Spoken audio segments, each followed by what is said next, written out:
Friends, Davuluru గుడి నిర్మాణంలో ఉంది.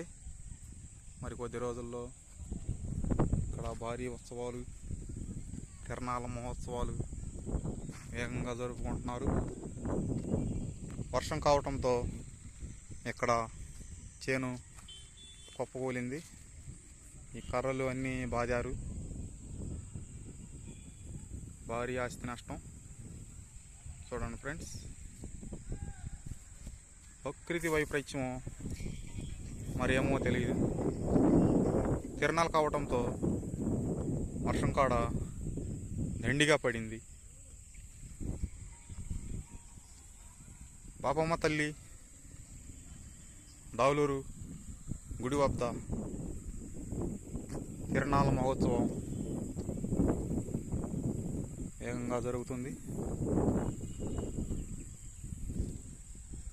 గుడికేట భక్తులు బాగా తరలి వస్తారు. ఎండాకాలం కావడంతో మరియు నేల బాగా ఎండిపోవచ్చింది. మే నెల కావడంతో